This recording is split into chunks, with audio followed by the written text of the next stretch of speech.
افادیت کا بھی لوگوں کو پتہ چلتا گیا, اور پھر لیکچرر اور اس قسم کے لوگ جو ہیں وہ زیادہ مطلب ہے, اور اب اس کی جو اپلیکیشن ہے کہ وہ لوگ کہاں پہ کام کرتے ہیں, جیسے ان دنوں فیملی پلاننگ کا محکمہ جو ہے وہ بڑا مطلب ہے بڑھ رہا تھا, یا اس میں خاصی ایکسپینشن ہو رہی تھی, تو جو سوشل ورک یا سوشیالوجی ٹائپ اسٹوڈنٹ تھے ان کی جو اپلیکیشن سبجیکٹ کی تھی وہ اس قسم کی مطلب ہے. تو آپ نے جاب آپ نے جب شروع کی تو اس میں کس قسم کے کام شامل تھے؟ میں نے جو پہلا جاب پاکستان میں جو کیا تھا وہ جیسے میں نے پہلے عرض کیا تھا کہ وہ پاکستان اسٹاف کالج میں بیس تھا, اور ایک German Pakistan combined research project تھا. تو اس میں ہم نے یہ دیکھا تھا کہ جو چینجز ہو رہی ہیں پاکستان میں انڈسٹریل ایریاز میں اور رورل ایریاز میں, ان کا جو ہے وہ لوگوں کی زندگی پہ کیا اثر پڑ رہا ہے. تو ان دنوں ہم نے جا کے جیسے رستم اور سیراب فیکٹری جو سائیکلوں والی آپ نے سنی ہوگی لاہور میں, اس قسم کی فیکٹریز جو ہیں اس میں جا کے ہم نے لوگوں کو انٹرویو کیا کہ جو لوگ انڈسٹری میں کام کرتے ہیں مینجمنٹ سے لے کے ورکر تک, ان کے جو رہن سہن پہ کس قسم کا اثر پڑ رہا ہے مطلب انڈسٹریلائزیشن کا. اور اسی طریقے سے پھر ہم نے رورل ایریاز میں جا کے ضلع شیخوپورہ میں ایک قصبہ تھا, وہاں جا کے ہم نے فیلڈ ورک کیا. فیلڈ ورک مطلب ہے لوگوں کو انٹرویو کیا سوال نامے کے ساتھ, اور ان سے پوچھا کہ بھئی یہ جو ایگریکلچر میں جو نئی انوویشنز ہو رہی ہیں جیسے ٹریکٹرز آ رہے ہیں یا کھادیں آ رہی ہیں, اس کا ان کی جو زندگی ہے اس کے کیسے, تو اس کا سوشیالوجی میں اس کو کہتے ہیں کہ وہ چینج کو ہم میجر کر رہے تھے کہ کس طرح ہو رہی ہے, اور وہ جو ٹریڈیشنز ہیں اس کو وہ چینج کس طرح کم کر رہی ہے یا اس کو افیکٹ کرنا چاہتی ہے. تو وہ جرمن ریسرچرز آئے تھے, تو ان کے ساتھ ہم نے جوائنٹلی کام کیا تھا, اور انہوں نے جا کے پھر وہ پبلیکیشنز وغیرہ جو ہیں کچھ جرمنی میں پبلش ہوئی تھی, کوئی پاکستان میں. تو اس کا فائدہ کیا ہوا پاکستان کو؟ فائدہ یہ ہوتا ہے کہ دو اس کے آبجیکٹو تھے, مطلب ہے ایک تو یہ تھا کہ جرمن گورنمنٹ اس وقت سوچ رہی تھی کہ پاکستان کو کچھ انڈسٹری اور ایگریکلچر میں امداد دی جائے, تو وہ جاننا چاہتے تھے کہ کس قسم کی امداد جو ہے وہ ایکسیپٹیبل ہوگی لوگوں کو, مطلب ہے یہ نہ ہو کہ وہ اتنی لیٹسٹ قسم کی ٹیکنالوجی دے دیں کہ جس کو لوگ جو ہے وہ یوز نہ کر سکے یا ان کو اویئرنیس ہو. تو وہ یہ جاننا چاہتے تھے کہ کہاں تک اڈیپٹ کر سکتے ہیں پاکستانی لوگ جو ہے رورل ایریاز میں اور انڈسٹری میں. اور دوسرا جو مقصد تھا وہ یہ تھا کہ پھر اس کے ساتھ ساتھ کس قسم کی جو پالیسی پاکستان گورنمنٹ کی ہو, جو اگر امداد ملے تو وہ کس طریقے سے اس کو, تو وہ policy Orient type research he, اگرچہ اس کا ایکیڈیمک اینگل بھی تھا جس میں ہم زیادہ انٹرسٹڈ تھے. اور یہ گائیڈ کون کرتا تھا آپ کو کہ کس طرح کے سبجیکٹس جو ہیں ان کے اوپر آپ ریسرچ کریں یا انٹرویوز کریں لوگوں کے؟ وہ تو پروجیکٹ چونکہ جرمن گورنمنٹ نے مطلب فنڈ کیا تھا, اور تو جائنٹ پروجیکٹ تھا جرمن گورنمنٹ اور پاکستان گورنمنٹ کا. اس کے بعد پھر میں نے ایک اور جو فارن پروجیکٹ تھا جس کو کہتے تھے Swedish Pakistan family welfare project, تو اس میں بھی پھر میں نے سینئر ریسرچر کے طور پہ کام کیا تھا, جس میں بھی ہم دیکھنا چاہتے تھے کہ جو نئی ٹیکنیکس انٹروڈیوس کر رہے تھے فیملی پلاننگ کے فیلڈ میں, وہ ان کی جو مطلب لوگوں تک ان کو پہنچانے میں کون سے میتھڈز استعمال کرنے چاہیے. جیسے آپ کو یاد ہوگا کہ ان دنوں پوسٹرز کی کیمپین ہوتی تھی, پھر یہ ہوتا تھا کہ مطلب پتلیوں کے تماشے جیسے کرتے تھے جن میں دکھاتے تھے کہ وہ سٹوری ایک قسم کی. پھر یہ ہے کہ چھوٹی چھوٹی فلمیں جو ہیں وہ جا کے ولیجز میں دکھا کے, تو وہ ریسرچ کا مقصد یہ تھا کہ تاکہ اس قسم کے طریقے نکالے جائیں جن کا زیادہ اثر ہو اور لوگ جو ہیں وہ سمجھیں. تو اس میں جو لینگویج تھی اس کو بھی ٹیسٹ کرتے تھے, اور جو میتھڈ ہوتا تھا اس کو بھی ٹیسٹ کرتے تھے, اور اس کا بھی ہم نے فیلڈ ورک جو مطلب ہم نے ریسرچر اپوائنٹ کیے ہوتے تھے اور ہم اس کو سپروائز کرتے تھے, پھر اس کی رپورٹیں لکھتے تھے. تو اس کا بھی یہ ایک اینگل تھا کہ جو سویڈش گورنمنٹ دیتی تھی امداد کہ وہ کیا لوگوں تک بھی پہنچ رہی ہے کہ نہیں, جس کا وہ مقصد جو تھا, تو وہ اس کو اپنے طریقے سے بھی چیک کرتے تھے, اور اس میں یہ مدد ملتی تھی کہ کون سا میتھڈ جو ہے وہ زیادہ افیکٹو ہے. جیسے مجھے یاد ہے کہ ماچسوں پہ وہ میسج لکھے ہوئے ہوتے تھے کہ بھئی ان کو ڈسٹریبیوٹ کرتے تھے, چھوٹے چھوٹے لیفلیٹ ڈسٹریبیوٹ کرتے تھے, پھر اپنا پتلیوں کے تماشے اور مطلب مختلف چیزیں جو ٹیسٹ کرتے تھے. پھر جو ان میں سے جو بیسٹ میتھڈ ایکسیپٹیبل تھے ان لوگوں کو جن کی کوئی ایجوکیشن نہیں تھی، تو اس کو زیادہ پھر پروموٹ کرتے تھے. تو ڈاکٹر صاحب اس وقت 9 بجنے میں تقریباً 20 منٹ باقی ہیں. آئیے آپ کی پسند کا ایک گیت سنتے ہیں، اس کے بعد بات چیت جاری رکھیں گے. Only 24-hour Asian radio station. This is Radio XL on 1296 AM.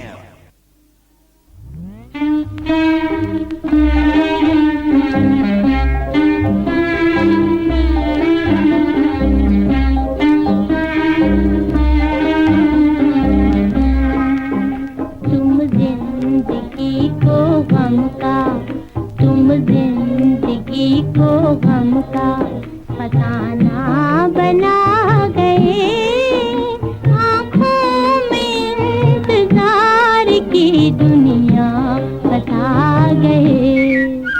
تم زندگی کو غم کا فسانہ بنا گئے، آنکھوں میں انتظار کی دنیا بتا گئے.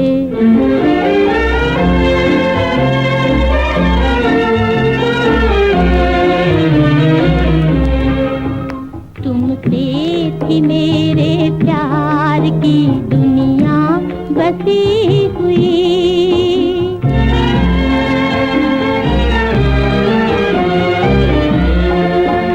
تم سے تھی میرے پیار کی دنیا بسی ہوئی.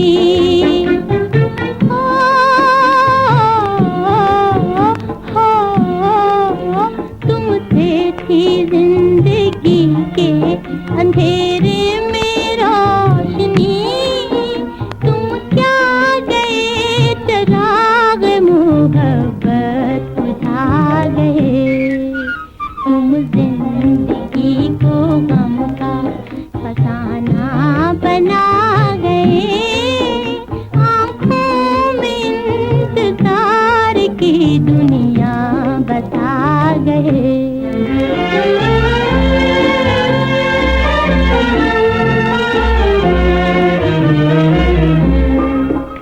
دنیا اجڑ گئی میرے صبر و قرار کی،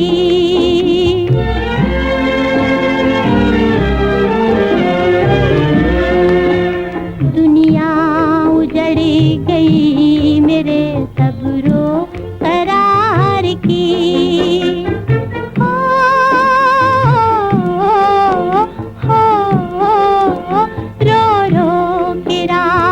کاٹتی ہوں انتظار کی، جب چاند پر نظر پڑی تم یاد آ گئے.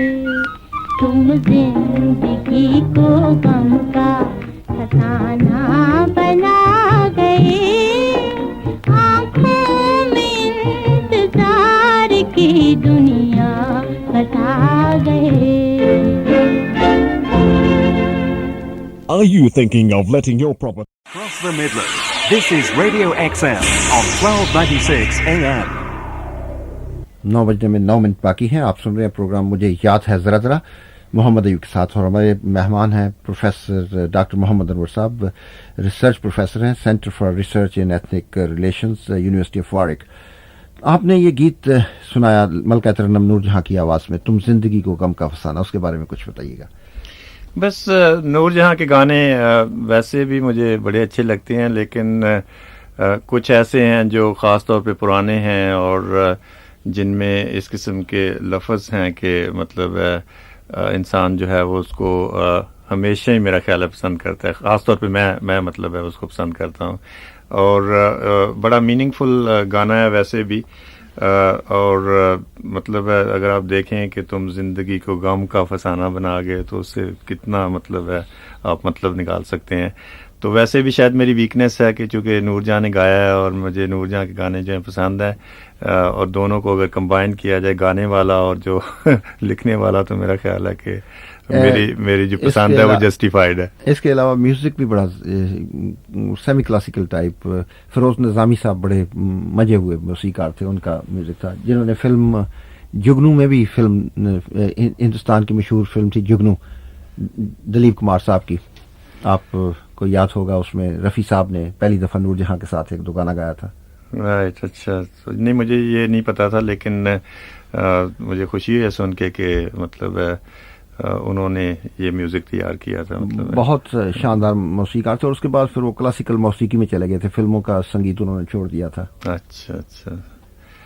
ایک جو مجھے فائدہ ہو رہا ہے اس پروگرام میں وہ یہ ہے کہ میرا نالج میوزک کے بارے میں جو ہے وہ بڑھ رہا ہے. میں آپ جیسے ایکسپیرینس آدمی جو ہے ان کے ساتھ بات چیت ہو رہی ہے. نہیں, لوگوں کو ذرا تھوڑا بہت یہ نالج جو ہے ملتا رہے تو وہ بہت دلچسپی لیتے ہیں اس چیز میں. تو میں چاہتا ہوں کہ ساتھ ساتھ آپ کی پسند کا جو اتنا خوبصورت سنگیت پیش کر رہے ہیں وہ بتاتے جائیں کہ بھائی وہ کنہوں نے تیار کیا تھا. خاص بہت بہت شکریہ جی, اس سے میرا نالج بھی بڑھا. اور فلم دوپٹہ آپ نے دیکھی کبھی کہ نہیں؟ جی میں نے دیکھی ہے. وہ مطلب ہے خاصی پرانی کاپی تھی, اگر آپ جو میں نے دیکھی تھی تو اس سے مجھے اندازہ ہوا کہ کس قسم کی سٹوری میں یہ گانا تھا. مطلب ہے جو کہ تو کیا آپ اسکول ڈیز میں فلمیں دیکھتے تھے یا کالج ڈیز میں اس وقت؟ نہیں, میں نے اصل میں میں نے میرے خیال ہے کالج میں پہنچنے سے پہلے میں نے صرف 2 شاید فلمیں دیکھی تھی, چونکہ میں ایسی جگہ پہ رہتا تھا شور کوٹ میں تو سینما بھی نہیں تھا, اور وہ ایک جو ٹیمپرری قسم کے سینمے جو آتے تھے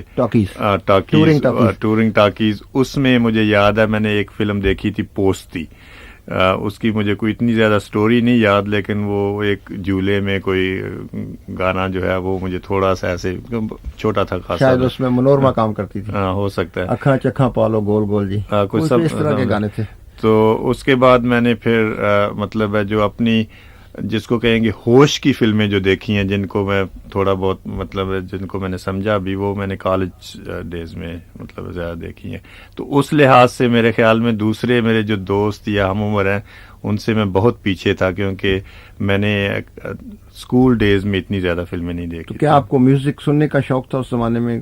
کس طرح سے سنتے تھے آپ میوزک؟ میں یہ نہیں کلیم کروں گا کہ میں بہت مجھے نالج ہے یا شوق تھا, لیکن جو جس قسم کے گانے میں جیسے لگوا رہا ہوں, اس قسم کے گانے جو ہے ان کا سننے کا شوق سمجھیں آپ, جو پاپولر قسم کے تھے یا جن کا کوئی کلچر کے ساتھ تعلق تھا. کیونکہ اس وقت ریڈیو وغیرہ پر ہی آتے تھے گانے, اور تو میرا خیال ہے یا ریکارڈ تو بہت کم تھے. جی, زیادہ ریڈیو پہ یا کوئی فلم جا کے دیکھے تو وہ مطلب اس سے تو ریڈیو بھی آپ کو پتہ ہے کوئی اتنے فریکوینٹلی اویلیبل نہیں تھے, لوگوں کے پاس اتنے کم ہی تھے. جی, تو بس یہی ہوتا تھا کہ لوگ جا کے ریسٹورینٹس وغیرہ میں جب بیٹھتے تھے تو لوگوں نے وہ گانے لگائے ہوئے تھے, تو اس سے ذرا ان کا جو ہے تھوڑا شوق بھی پورا ہوتا تھا. میرا خیال ہے ان کو تھوڑے یاد بھی ہو جاتے تھے. سرگودا کی کچھ یادیں ہیں آپ کے اپنے وطن کی؟ کہاں پر جی کبھی رہے وہاں پر؟ جی, سرگودا میں اصل میں سب سے اچھی چیز جو ہمارے والد صاحب نے کی وہ یہ ہے کہ جہاں بھی کہیں میں رہا ہوں, خاص طور پہ جب میں پاکستان میں تھا, تو انہوں نے ہمیشہ یہ نصیحت کی تھی کہ بھئی جہاں بھی رہو اپنا گھر سمجھ کے رہو, لیکن اس کے ساتھ ساتھ اپنے اصل گھر کے ساتھ تعلق جو ہے. جیسے میں جب کالج یا یونیورسٹی میں پڑھتا تھا تو مہینے میں 1 دفعہ میں ضرور گھر آتا تھا. کئی دفعہ مجھے یاد ہے کہ ایک ٹرین سے میں آتا تھا, 2-3 گھنٹے گھر رہا اور اس کے بعد دوسری ٹرین سے واپس چلا گیا. لیکن یہ جو اس چیز کی جو افادیت ہے وہ بعد میں ہم نے محسوس کی. اس کا یہ ہے کہ جب اب بھی ہم اپنے گھر جاتے ہیں تو چند لمحوں کے بعد ایسے ہی محسوس ہوتا ہے کہ ہم کبھی گئے ہی نہیں یہاں سے, کیونکہ ہمیشہ ہم نے اپنا کانٹیکٹ جو ہے وہ اپنے گھر کے سب پیرنٹس کے ساتھ رکھا ہے, اور اس کا یہ فائدہ ہے. تو اب تو خیر کمیونیکیشن بھی بہت اچھی ہو گئی ہے, ٹیلی فونز ہیں, مطلب وزٹس بھی فریکوینٹ لوگ کرتے ہیں. تو how often do you go to Pakistan? کتنے؟ میری کوشش ہوتی ہے کہ اپنی میری چھوٹی 2 بیٹیاں ہیں ان کو تاکہ جو ہے ہم اپنے کلچر کے بارے میں بتائیں اور اپنے رشتہ داروں کے ساتھ وہ ملیں, اور کوشش اب ہماری ہوتی ہے کہ ہر سال ہم جائیں, سال میں 1 دفعہ. کتنی عمر کی ہیں بچیاں؟ میری بیٹیاں جی ماشاءاللہ, ایک جو ہے اس کا نام فاطمہ ہے, وہ 4 سال 3 مہینے کی ہے, ماشاءاللہ بڑی ایکٹیو ہے, اور دوسری جو ہے وہ بھی بڑی ایکٹیو ہے ماشاءاللہ, اس کا نام عائشہ ہے اور وہ 20 مہینے کی ہے. تو چھوٹی ہے ابھی لیکن ہیں بڑی ماشاءاللہ تیز, اور تیز ان دی سینس کہ بڑی پڑھائی میں اور لڑنے میں, مطلب سیکھنے میں. اور ایک چیز جو ہم کر رہے ہیں وہ یہ ہے کہ ان کو اپنی جو مادری زبان ہے پنجابی جو ہماری زبان ہے وہ سکھائیں. اور پاکستان جانے کا ہمیں ایک فائدہ یہ ہوتا ہے کہ بچیوں کو وہاں جا کے ایک قسم کی پریکٹس جو ہے وہ ان کی ہوتی ہے. اور فاطمہ تو ماشاءاللہ بہت اچھی پنجابی بولتی ہے کہ لوگ حیران ہوتے ہیں. اس کو بڑی نظمیں بھی آتی ہیں اور اس میں جو کنٹریبیوشن ہے وہ میری بیوی کا بھی ہے کیونکہ وہ اس چیز پہ خاصا دھیان دیتی ہیں. اور بیگم صاحبہ کیا ہاؤس وائف ہے یا کام کرتی ہیں؟ نہیں کام نہیں کرتی. وہ ویسے انہوں نے ایم ایس سی کی ہوئی ہے اور سعودی عرب میں وہ ایک اسکول میں اپنے ان کے والد صاحب کا اسکول تھا اس میں ایسے ہیلپ کرتی تھی. تو یہاں پہ یہ ہے کہ وہ سوشل قسم کے کاموں میں جہاں کہیں موقع مل جائے تو وہ حصہ لیتی ہیں. سن رہی ہوں گی آپ؟ امید تو ہے کہ سن رہی ہوگی. اور ان کو آپ پکارنا چاہیں گے نام لے کر یا ہیلو کرنا چاہیں گے؟ جی سیدہ السلام علیکم. اگر آپ سن رہی ہیں تو میرا خیال ہے فاطمہ اور عائشہ تو سو گئی ہوں گی لیکن کیونکہ انہوں نے اسکول جانا ہے صبح. کل چھٹی نہیں ہے؟ نہیں وہ جس اسکول میں فاطمہ جاتی ہے اس میں چھٹی نہیں ہے کل. اچھا. تو سیدہ کو ویسے بہت شوق ہے گانوں کا اور میں یہ کہنا چاہوں گا کہ یہ گانے جو میں لگوا رہا ہوں اس میں تھوڑا سا ان کا بھی ہاتھ ہے. میرا خیال ہے زیادہ ان کا زیادہ ہاتھ ہے. آپ کہتے ہیں کہ آپ کو تو میوزک سے شغف ہی نہیں. میرے خیال میں مجھے کہنا چاہیے تھا زیادہ ان کا ہاتھ ہے اور میں ان کا بہت مشکور ہوں. اور کب سے آپ کی شادی ہوئی ہے؟ جی میری شادی مطلب 83 میں ہوئی تھی. اور کیا یہ لو میرج تھی ارینج میرج تھی؟ نہیں ارینج میرج تھی. اور جیسے میں نے پہلے عرض کیا تھا کہ سب سے بڑی خوشی یہ تھی کہ میری شادی جو ہے وہ سیالکوٹ میں ہوئی اور سیالکوٹی ہونے کی حیثیت سے. اور میرے خیال میں بڑا لکی تھا کہ مجھے اتنی اچھی بیوی ملی اور اتنی اچھی فیملی میں میری شادی ہوئی. تو آئیے ڈاکٹر صاحب 9 بجنے والے ہیں, خبریں سنتے ہیں, اس کے بعد آپ کی پسند کا ایک گیت سنیں گے, اس کے بعد بات چیت جاری رہے گی. یہ ڈاکٹر صاحب 9 بجنے والے ہیں, خبریں سنتے ہیں, اس کے بعد آپ کی پسند کا ایک گیت سنیں گے, اس کے بعد بات چیت جاری رہے گی. آپ سن رہے ہیں ڈاکٹر محمد انور صاحب سے, جو کہ آج کل پروفیسر ہیں, research professor in the centre for research in ethnic relations, university of Warwick. ان سے بات چیت اور ان کی پسند کے گیت سنگیت آپ کی خدمت میں ہم پیش کر رہے ہیں. پروگرام کا نام ہے مجھے یاد ہے ذرا ذرا. 10 بجے تک یہ پروگرام جاری رہے گا. امید ہے کہ آپ ہمارا ساتھ دیتے رہیں گے. آئیے خبریں سنتے ہیں, اس کے بعد یہ پروگرام جاری رہے گا. Across the Midlands, this is Radio XM on 1296 AM. 9:03 پر محمد ایوب کی طرف سے آپ سب کی خدمت میں ایک مرتبہ پھر پیار بھرا سلام, نمسکار, ست سری اکال اور ویری گڈ ایوننگ. اور آپ کو خوش آمدید کہتے ہیں, ویلکم کرتے ہیں, سواگت کرتے ہیں پروگرام مجھے یاد ہے ذرا ذرا میں.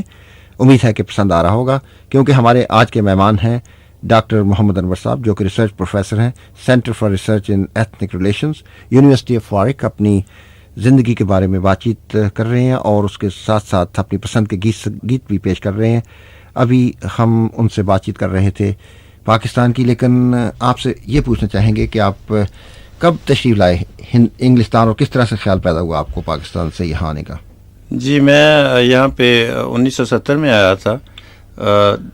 جیسے میں پہلے عرض کر رہا تھا کہ جو سوشیالوجی کا سبجیکٹ ہے نا, یہ امریکنز نے شروع کیا تھا پاکستان میں. تو ہمارے جتنے بھی اسٹوڈنٹ فردر اسٹڈیز کے لیے جاتے تھے وہ امریکہ جایا کرتے تھے. تو میرے 2 دوست جو ہیں وہ مینچسٹر یونیورسٹی میں فزکس اور میتھمیٹکس پڑھنے آئے تھے. تو چونکہ ہم یونیورسٹی میں اکٹھے رہے تھے لاہور میں, تو انہوں نے مجھے ایسے ہی ایک نے ان میں سے مجھے خط لکھا کہ بھئی آپ یہاں پہ کیوں نہیں آ جاتے پڑھنے کے لیے. اور میں تیاری کر رہا تھا کینیڈا کی جانے کی, اور مجھے اسکالرشپ بھی مطلب ہے میرا ارینج ہوا تھا, کیونکہ جہاں میں کام کرتا تھا ان کی طرف سے مطلب ہے انہوں نے وہ ان کی اسکیم تھی کہ فردر اسٹڈیز کے لیے وہ بھیجتے تھے ریسرچرز کو.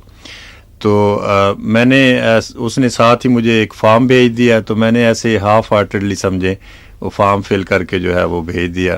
تو مجھے انہوں نے ایڈمیشن دے دی. تو جب مجھے ایڈمیشن مل گئی تو پھر مجھے شوق پیدا ہوا کہ ٹھیک ہے, سب لوگ امریکہ پڑھنے جاتے ہیں سوشیالوجی, تو میں جو ہے اس ٹریڈیشن کو ذرا توڑ کے تو انگلینڈ جاتا ہوں. تو اس طریقے سے میں مینچسٹر پہنچ گیا. تو 70 میں آپ آئے یہاں پر مانچسٹر میں؟ جی. دوست کے پاس نہیں, یونیورسٹی میں مجھے ایڈمیشن ملا سیدھا. ہاں دوست مجھے ایئرپورٹ پہ لینے آئے تھے مینچسٹر, اور چونکہ ان کی وجہ سے میں نے کہا کہ چلو اچھا وقت گزرے گا, چونکہ پہلے بھی ہم اکٹھے رہے تھے لاہور میں. تو میں نے کہا کہ اگر میں بھی وہاں چلا جاؤں, اگرچہ وہ میرے سبجیکٹ کے نہیں تھے لیکن پہلے کوئی وہاں پہ ہو تو ذرا تسلی ہوتی ہے کہ بھئی تو وہ مجھے لینے ایئرپورٹ پہ آئے اور بڑا ہمارا اچھا وقت گزرا. اور یہاں پہ یہ میں پھر عرض کرنا چاہوں گا کہ ان کے ساتھ آج تک میری جیسے سمجھیں فیملی فرینڈ شپ ہے اور ہماری جو کانٹیکٹ ہے ہمارا وہ اسی طریقے سے چل رہا ہے. اور مینچسٹر میں بڑا اچھا وقت ہمارا مطلب. لیکن یہاں پر آ کر آپ کو کچھ محسوس ہوا, اپنے ملک سے دوری کا کوئی احساس ہوا کہ نہیں؟ اصل میں احساس ہوا بھی, لیکن چونکہ اگر آپ ایک خاص ایج میں آئیں اور ایک خاص مقصد کے لیے آئیں تو میرا خیال ہے کہ وہ اتنا محسوس نہیں آپ کرتے. چونکہ میں نے پہلے وہاں پہ سے ایم اے کیا ہوا تھا, وہاں پہ میں نے جاب بھی کیا تھا, اس کے بعد تو مجھے پتا تھا کہ بھئی میں کیا کرنے آیا ہوں. زیادہ تر آپ ہاسٹل میں رہے جی, تو اس لیے یوز ٹو تھے. ہاں, میں بالکل شروع میں میرا جو پیٹرن تھا وہ یہی تھا کہ گھر کے ساتھ کانٹیکٹ ہمیشہ رکھتا تھا, لیکن رہتے ہم گھر سے دور ہی تھے سمجھے پڑھائی کے سلسلے میں. تو جب یہاں پہ آئے تو فرق یہ تھا کہ دوسرے ملک میں آ گئے تھے, لیکن اسی طریقے سے خط و کتابت جو ہے وہ مطلب ہے جاری تھی, اور اپنے کام میں جو ہے وہ مطلب زیادہ دل لگا کے, جیسے یہ تھا کہ مقصد تھا کہ بھئی جلدی سے جلدی جو ہے اپنا تعلیم جو یہاں پہ ہے اس کو کمپلیٹ کیا جائے. آپ نے اپنے والد صاحب کا ذکر کیا کہ وہ کام کرتے تھے, تو کچھ بتانا چاہیں گے ان کے بارے میں, اپنے والدین کے بارے میں؟ جی, میرے والد صاحب سول سروس میں تھے, فوڈ کے محکمے میں, لیکن جب ہمارے دادا کی وفات ہوئی 58 میں, تو پھر میرے والد صاحب نے اس کے بعد 2-3 سال نوکری کی.